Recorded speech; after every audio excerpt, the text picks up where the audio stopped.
Welcome to your favorite channel ES Assam paper.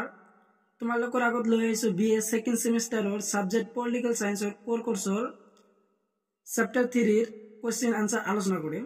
তো ইয়াৰ কিছুমান তোমালোকৰ important question answer আলোচনা কৰিম যে তোমালোকৰ এক্সামৰ কাৰণে অতি important আৰু এক্সামত আহি থাকে এইবিলাক সেইবিলাক তোমালোকৰ question বিলাক আলোচনা কৰিম।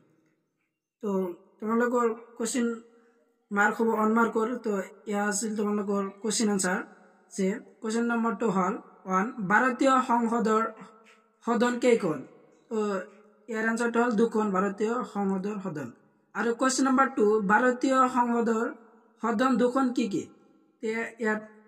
এটা হল যে উচ্চ সদন বা ৰাজ্যসভা আৰু নিম্ন সদনক বা লোকসভা বলে আৰু question number 3 ভাৰতৰ সংসদ কোন কোন সংবিধানৰ আৰ্হিত গঠিত তো ইয়াৰ আনসাৰটো হল ভাৰতৰ সংসদ ব্ৰিটিশ সংবিধানৰ আৰ্হিত গঠিত আৰু question number 4 দি আছে তোমালোকৰ সংসদৰ কোন কোন সদনক জনসাধাৰণৰ সদন বুলি জনা যায় এটো আনসাৰটো হল নিম্ন সদন বা লোকসভাক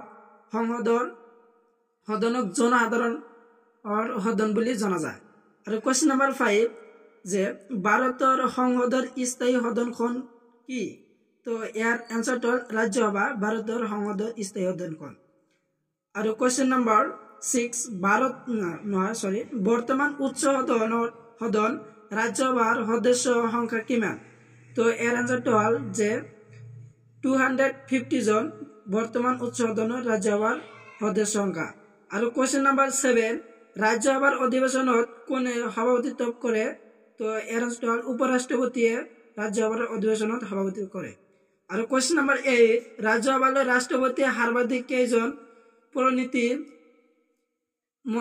মনোনীত কৰিব পাৰে তো এৰ আনসাৰ হল যে 12 জন যে ৰাজ্যসভালৈ ৰাষ্ট্ৰপতিয়ে সৰ্বাধিক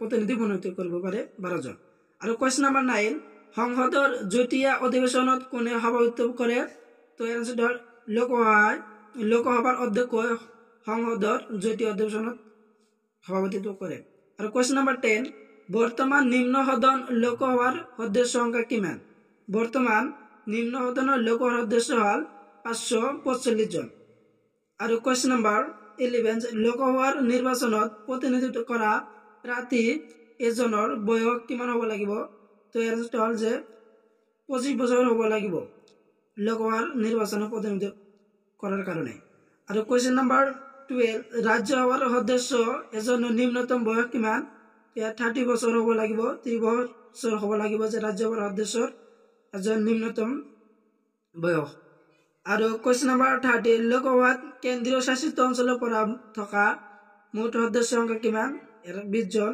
লোকসভাত কেন্দ্ৰীয় শাসিত অঞ্চলৰ পৰা থকা মুঠ সদস্য সংখ্যা হল যে 20 জন আৰু মই যিবিলাক তোমালোকক কোৱেশ্চন দি আছো তে এইবিলাক তোমালোকৰ এক্সামত আহি থাকে ৰিপিট কৰি থাকে এইবিলাক তোমালোকে ভালকৈ পঢ়ি যাবা কাৰণ এক্সামৰ কাৰণে অতি ইম্পৰ্টেন্ট হয় এইবিলাক কোৱেশ্চন আৰু তাৰ পিছত আছে question number 14 যে সাধাৰণতে লোকসভাৰ কাৰ্যকাল কিমান তো ইয়াৰ আনসাৰটো হল 5 বছৰ সাধাৰণতে লোকসভাৰ কাৰ্যকাল আৰু question number 15 ৰাজ্যসভাৰ পদত সভাপতি কোন তো ইয়াৰ আনসাৰটো হল উপৰাষ্ট্ৰপতি ৰাজ্যসভাৰ পদেৰ সভাপতি আৰু question number 16 যে লোকসভালৈ ৰাষ্ট্ৰপতিয়ে সৰ্বাধিক কেইজন ইণ্ডো ভাৰতীয় সম্প্ৰদায়ক প্ৰতিনিধি মনোনীত কৰিব পাৰে 2 জন কৰিব পাৰে আৰু question number 17 যে সংসদৰ যুটীয়া অধিৱেশন কোনে আহ্বান কৰে তাৰ আনসাৰ ৰাষ্ট্ৰপতিয়ে সংসদৰ যুটীয়া অধিৱেশন আহ্বান কৰে আৰু question number 18 ভাৰতৰ প্ৰধানমন্ত্ৰী কোনে নিযুক্তি দিয়ে ৰাষ্ট্ৰপতিয়ে ভাৰতৰ প্ৰধানমন্ত্ৰীক নিযুক্তি দিয়ে আৰু question number 19 ৰাষ্ট্ৰপতিয়ে কাক ভাৰতৰ প্ৰধানমন্ত্ৰী হিচাপে নিয়োগ কৰে লোকসভাৰ সংখ্যাগৰিষ্ঠ দলৰ নেতাজনক ৰাষ্ট্ৰপতিয়ে ভাৰতৰ প্ৰধানমন্ত্ৰী হিচাপে নিয়োগ কৰে আৰু question number 20 যে কেন্দ্ৰীয় মন্ত্ৰী পৰিষদৰ প্ৰাণকেন্দ্ৰ স্বৰূপ কোন তো কেন্দ্ৰীয় মন্ত্ৰী পৰিষদৰ প্ৰাণকেন্দ্ৰ স্বৰূপ হল প্ৰধানমন্ত্ৰী আৰু question number 21 কেন্দ্ৰীয় মন্ত্ৰী পৰিষদৰ প্ৰধান নেতা কোন তো কেন্দ্ৰীয় মন্ত্ৰী পৰিষদৰ প্ৰধান নেতা হল যে প্ৰধানমন্ত্ৰী আৰু question number 22 ভাৰতৰ বিচাৰ ব্যৱস্থা শীৰ্ষস্থানত থকা অনুষ্ঠানৰ নামটো কি? নামটো আছিল যে উচ্চতম ন্যায়ালয়। ভাৰতৰ বিচাৰ ব্যৱস্থা শীৰ্ষস্থানত থকা অনুষ্ঠানৰ নামটো হ'ল উচ্চতম ন্যায়ালয়।